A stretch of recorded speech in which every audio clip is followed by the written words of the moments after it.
बहुत शातिर है ये भेड़िए और यही वजह है कि बहुत सतर्क रहते हैं। इन्हें पकड़ना इसीलिए बहुत मुश्किल हो गया है। हमले से पहले देखिए कैसे ये शातिराना अंदाज में हमले को अंजाम देते हैं। हम आपको बता रहे हैं, हमले से पहले गांव की रेकी करते हैं यानी देखते हैं, समझते हैं कितने लोग हैं, कहां का इलाका है, कितनी देर में हमला किया जा सकता है। जैसे कोई शातिर अपराधी होता है वैसे ही शातिर ये भेड़िए भी हैं। जिस घर में बच्चे होते हैं उन्हें ये टारगेट करते हैं, उन्हीं पर हमला करते हैं। ज्यादा फोकस वहीं रहता है। हमला करके तुरंत फरार हो जाते हैं। कुछ महज सेकंड्स में हमला करने के बाद ये फरार हो जाते हैं। अगले हमले से पहले एक इंतजार करते हैं जिससे लोगों को लगने लगता है कि आप सब ठीक है, भेड़िया यहां से जा चुका है। लेकिन उसके बाद फिर से हमला होता है तो पहले इंतजार करते हैं। रात 12 बजे से लेकर सुबह 4 बजे के बीच का वो समय होता है जब सबसे गहरी नींद लोगों को आती है और उसी दौरान ये हमला करते हैं। ये समय उन्होंने उसी हिसाब से तय कर रखा है। शिकार नींद में होता है और जानलेवा हमला जब होता है तो वो कुछ समझ नहीं पाता, आपाधापी में कुछ समझ नहीं पाता और तब तक ये वैश्य अपना काम कर लेते हैं। शिकार की गर्दन पर सीधा हमला सीधे वहां जहां से कि शिकार अपनी सुध-बुध खो दे। सोए हुए बच्चों को यह आसान शिकार समझते हैं। जो कल भी हमला हुआ वहां बच्ची सो रही थी, 5 साल की बच्ची थी, वो सो रही थी और उस पर हमला कर दिया गया। और हर बार एक नए गांव को अपना ठिकाना बनाते हैं, एक नए गांव को वहां पर पहचान करके अटैक करते हैं। हर बार नए शिकार की तलाश में होते हैं तो पूरी तैयारी के साथ ये हमला करते हैं और इसी वजह से इनको कहीं ना कहीं पकड़ना बेहद मुश्किल हो जाता है। लेकिन अब क्लियर डायरेक्टिव जब आ चुका है उत्तर प्रदेश के मुख्यमंत्री योगी आदित्यनाथ का, शूट एट साइट के जब ऑर्डर दे दिए गए तो ऐसा लग रहा है कि अब उल्टी गिनती शुरू हो गई। ये रिपोर्ट आपको दिखाते हैं।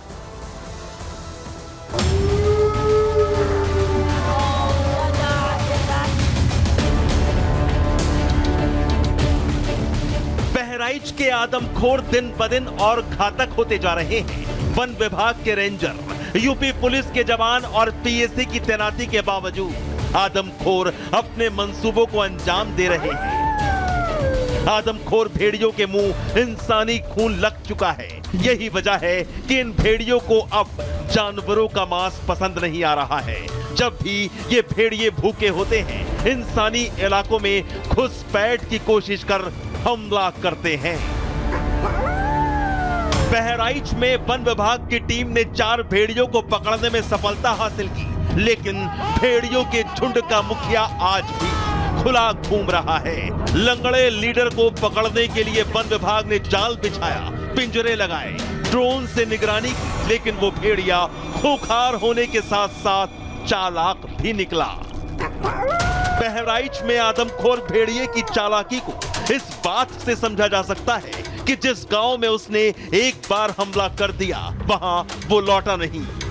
उसने अपने अगले शिकार के लिए नए गांव की तलाश की, आसान शिकार के घर की रेकी की। जिन घरों में दरवाजे नहीं थे उन्हें चिन्हित किया और रात होने का इंतजार किया। बहराइच में आदमखोर भेड़िए का ताजा अटैक उसके हमले के पैटर्न को साफ कर रहा है। बहराइच के पंडुया गांव में 5 साल की बच्ची अपनी दादी के साथ घर में सो रही थी। इस घर में दरवाजा नहीं था तो मेन गेट पर चारपाई लगाकर रास्ते को बंद कर दिया गया था। घर में दरवाजा ना होना आदमखोर भेड़िए के लिए बड़ा मौका था। रात का एक पहर गुजरते ही खूंखार भेड़िए के कदम इस घर की तरफ बढ़ चले। आदमखोर भेड़िया दबे पांव वहां पहुंच गया जहां 5 साल की मासूम अपनी दादी से लिपट कर सो रही थी। आदमखोर भेड़िए ने तुरंत बच्ची की गर्दन को दबोच लिया और उसे खींचने लगा, जिसके बाद दादी की नींद टूटी, चीख पुकार मच गई। गांव वाले घर की तरफ भागे। ऐसे में शिकारी को शिकार छोड़कर भागना पड़ा। वहाँ 11 बजे पहुंचा और जो है का हमला कर दी। उसके बाद में मतलब का जो है महतारी हमरे लिए रहे तो वो अपनी तरफ आई जब काट ली उसके बाद में निकल गया।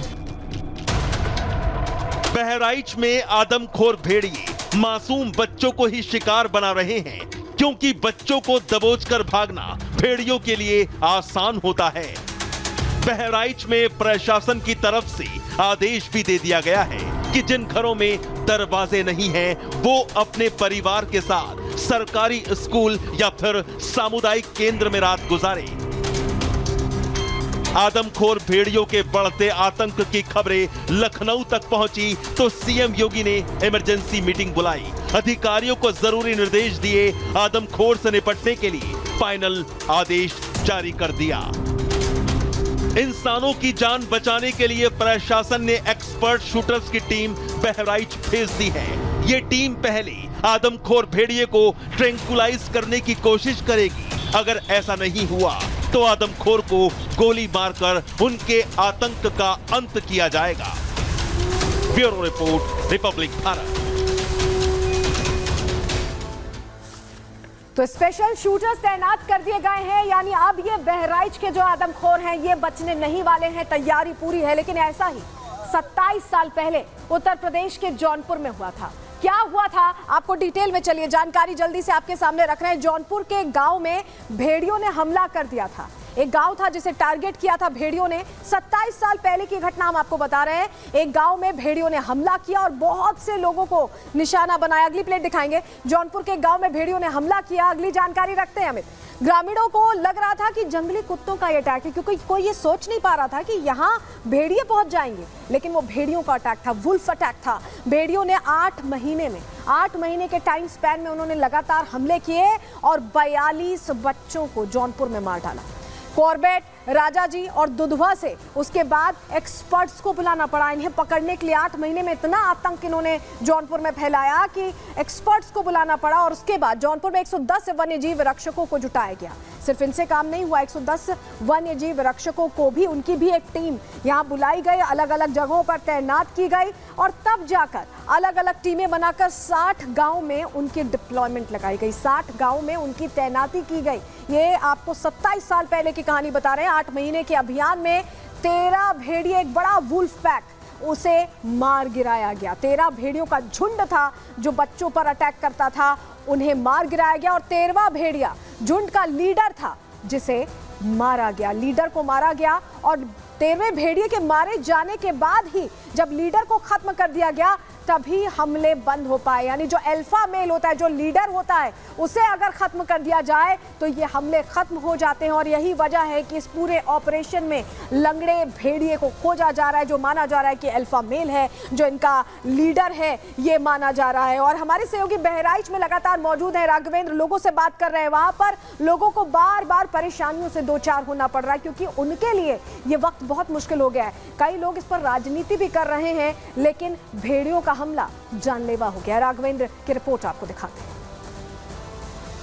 चूंकि ये वो घाघरा नदी है जहां कभी उनके किनारों पर भेड़ियों का राज हुआ करता था और भेड़िए पानी बढ़ने के कारण बस्तियों की ओर चले गए हैं, गांवों में चले गए हैं। हाँ, तो आप देख सकते हैं कि किस, ये देखिए क्या ये तेजी से ऐसे ही जानवर ऐसे ही भागता हुआ भेड़िया निकलता है। जिस तरह से ये जंगली जानवर सब टहल रहे हैं। जब कभी उधर से रेस्क्यू होगा और भेड़िए को पकड़ने के लिए वन विभाग की टीम अगर उधर से भेड़िए को भगाएगी तो भेड़िया इस सरयू नदी में भी छलांग लगा देगा और पार भी कर जाएगा। भैया ये बताइए, क्या इस क्षेत्र में भेड़िया आपने देखा भी? हाँ, देखा है। देखा है। कब कब देखा है? रोजीना आ रही हैं, गन्ना में घुस जाती हैं। रोज जंगली जानवर तो है, बाघ वाघ जौन है ये पैर जाते हैं। बाघ वगैरह भी हाँ आते हैं, कभी आ जाते हैं। हमला वगैरह भी हुआ है? हमला करते हैं, लेकिन नहीं, आदमी डरन में घुस जाते हैं, घरन में है। नदियों में अगर उसको भगाने का प्रयास होगा तो भेड़िया इधर आ सकता है, यानी सरयू डाकने के लिए, पार करने के लिए लगा रहता है। डर तो लगता ही है। अब कब लौटेंगे आप लोग? अब हम तो वहाँ पर बंगला हमारा पास है तो वही पार आते हैं। अच्छा, उधर अब इधर नहीं आएंगे? आएंगे दूसरे तीसरे दिन आते हैं। आप लोग खेती के लिए उस पार जाते हैं रिस्क लेके। सोचिए कि कितना कठिन जीवन है। एक बड़ी घाघरा नदी काफी चौड़ाई है। देखिए, लग रहा है कि कम से कम 2 से 3 किलोमीटर की चौड़ाई होगी और उसको पार करके उस पार जाएंगे सिर्फ खेती के लिए। और जब जाते हैं तो 2 से 3 दिन वहाँ रहते हैं, उसके बाद वापसी करते हैं। परिवार के लोग यहाँ पर आशंका और डर के साए में जी रहे हैं कि भेड़िया कब आए, कब हमला कर दे।